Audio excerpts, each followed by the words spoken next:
New at 4, the company that manages Rhode Island's state benefits system that was hacked last year has agreed to settle multiple class action lawsuits over that cyber attack that impacted more than 650,000 people. Globe Rhode Island reporter Steph Machado broke that news today about the settlement and joins us now live in studio. Steph, thanks for being here. Thanks for having me, Kim. So this cyber attack happened back in December of 2024. We all covered it pretty extensively.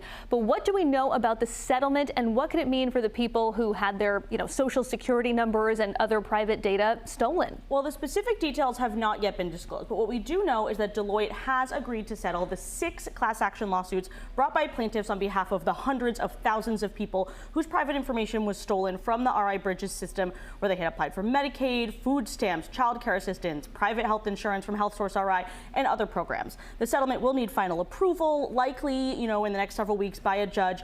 And then, like other class actions, Kim, there's expected to be an opportunity for people to sign up to receive a piece of the settlement. I mean, what we've seen in similar settlements, for example, like the RIPTA data breach, was long-term credit monitoring, direct payments for reimbursing people for time spent dealing with this issue, or even, actual losses from identity theft. Yeah, and I mean, speaking of that, what sort of impacts have people felt since their data was stolen and in some instances posted on the dark web? Yeah, I mean, some Rhode Islanders who filed these cases reported a number of different instances of identity theft, credit cards, debit cards being used, credit inquiries for loans that they did not take out. In one case, a woman said her 2-year-old daughter was fraudulently claimed as a dependent on someone else's tax return. Wow. And so those people had to spend time sorting that out with the IRS, the credit bureaus, or their banks to try to get their money back. Now, there are a lot of data breaches these days, Kim, so it is difficult to say for sure if these plaintiffs were targeted by thieves who got their social security numbers or banking info from this data breach. Fair, yep. Or a different one, but the lawyer in the case tells me that is why these cases